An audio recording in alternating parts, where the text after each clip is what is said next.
Salut, c'est Max. Aujourd'hui, je vais t'expliquer comment on devient un agent immobilier ou un courtier immobilier au Québec ou à Montréal. Donc, je t'explique le parcours tout de suite.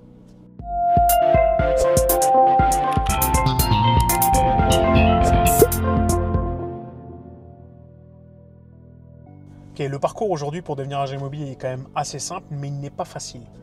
La première chose à prendre en compte, c'est que pour devenir agent immobilier, il faut refaire des études qui durent entre 6 et 9 mois, ce qui n'est pas non plus très très long. Par contre, c'est des études qui vont être intenses. Donc si tu prends la session 6 mois, ça va être des études en temps plein. Donc du matin au soir, tu vas être le nez dans les bouquins à apprendre du droit civil, du droit des affaires, des calculs hypothécaires, du code du bâtiment. Enfin, tu vas vraiment avoir la tête dans le guidon pendant 6 mois. Ou alors tu as les cours du soir, donc 9 à 10 mois. Et là, par contre, c'est beaucoup plus... c'est quand même intense parce que c'est le soir, mais tu vas faire 4 heures le soir, quoi. Donc la première des choses, c'est de t'inscrire dans une école. Donc là, tu peux choisir l'école de ton choix. Pour suivre le cursus de formation, il faut compter à peu près 6 000 $. C'est un peu le prix moyen dans les écoles. Il faut compter 6 000 $. Donc tu suis ton cursus de formation.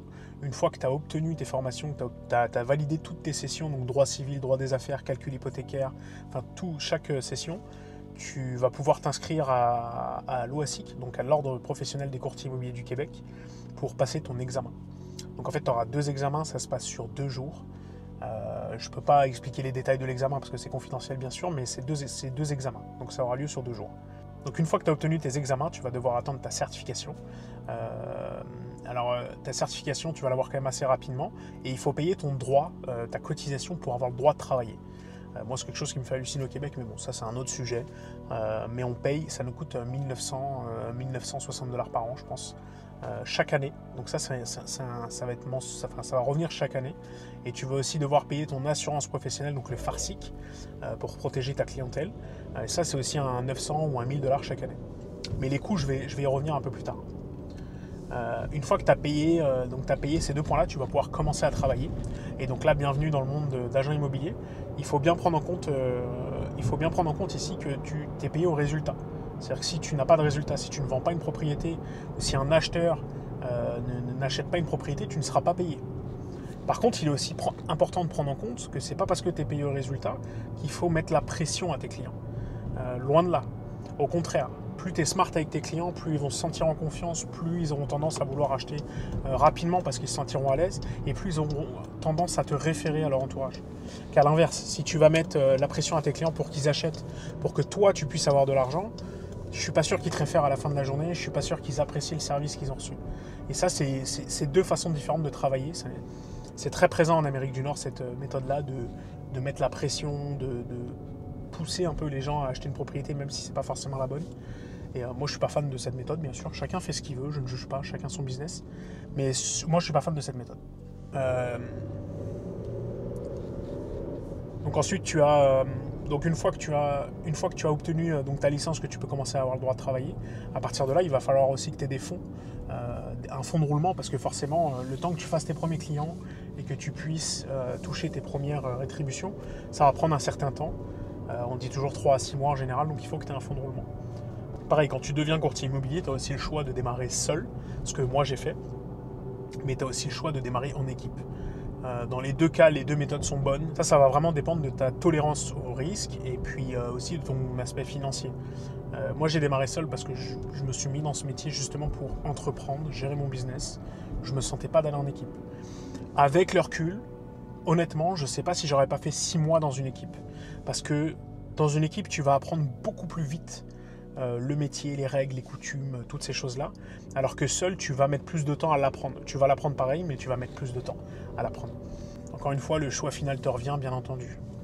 Et donc après, quand tu es courtier immobilier, tu as aussi t'as aussi l'aspect financier qui est très important, parce que, veut pas, ça coûte très cher d'être courtier immobilier ici au Québec.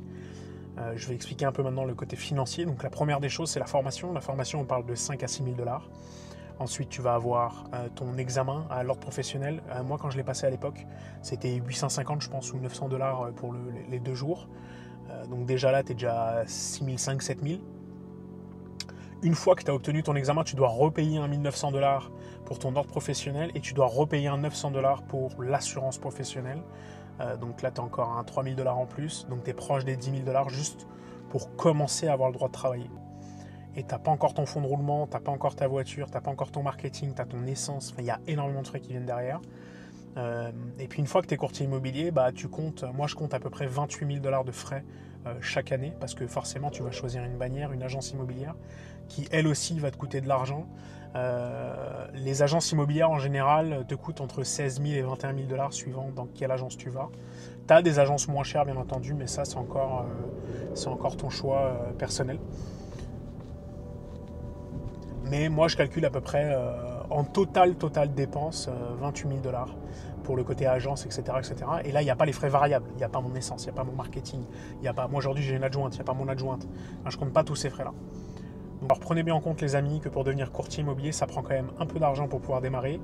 Et puis après ça va vous demander quand même pas mal d'argent pour rouler chaque année. Il y a aussi un point important que j'aimerais expliquer quand on devient courtier immobilier, c'est que les 2-3 premières années, tu n'as pas vraiment de vie. Tu travailles tous les soirs et tu travailles tous les week-ends. Parce que tes clients, eux, travaillent la journée. Donc le soir, ils veulent visiter et le samedi, dimanche, ils veulent visiter. Donc la plupart des courtiers immobiliers, quand ils commencent, je dis bien quand ils commencent, ils sont sur la route tout le temps. Moi, je me suis vu des week-ends faire 30-35 visites en plein milieu du Covid parce que tout le monde voulait acheter à ce moment-là et que c'était la course, quoi. Donc je partais le matin à 8h30, je faisais ma première visite à 9h et je finissais à 20h et je recommençais le lendemain. Et ça, il faut bien le prendre en compte parce que si tu as des enfants, ça peut être un peu délicat. Aussi pour le plan social, forcément tu vois presque plus personne. Au moins dans ta première année, c'est quand même assez compliqué. Et c'est une bonne chose. Hein. Je te souhaite que ce soit compliqué parce que ça veut dire que tu as du business. Donc c'est une bonne chose. Mais il faut le prendre en compte. Et puis tu vois, aujourd'hui, moi je rentre dans ma 4e année. Mon business va très très bien. Je suis incorporé. Et encore aujourd'hui, j'ai du mal à me libérer du temps. Hop, je suis arrivé à ma visite. Encore aujourd'hui, j'ai du mal à me libérer du temps. Et c'est vraiment important de le prendre en compte. Alors comment on améliore ça bien sûr, après c'est de faire des partenariats, travailler avec d'autres courtiers. Mais bon, ça pourrait être sujet à une autre vidéo. Donc voilà, ça fait un peu le tour de comment on devient courtier immobilier au Québec et puis surtout d'expliquer un peu les coûts qui viennent avec. Ah, il y a aussi un autre point qui est important qu'il faut parler, c'est le côté qui vient autour de courtier immobilier. Parce que courtier immobilier, de l'extérieur, les gens pensent qu'on fait juste des visites, mais il n'y a pas que ça. Il y a le côté légal qui est très délicat, c'est vraiment quelque chose qui est très délicat. Il y a le côté marketing, parce qu'il va falloir que tu apprennes le marketing, que tu comprennes comment ça fonctionne. Il y a la comptabilité, que tu gères ta comptabilité. Il y a tous les aspects d'un entrepreneur qui viennent tout autour, qu'au fur et à mesure, tu vas pouvoir déléguer, bien entendu, parce qu'une fois que tu gagnes bien ta vie, tu peux te permettre de déléguer pour te focus sur ce qui te rapporte le plus. Mais au début, il faut le faire. Quand tu débutes, il faut le faire. Tu dois passer par là. Bref, ça fait un peu le tour de comment on devient courtier immobilier ici à Montréal.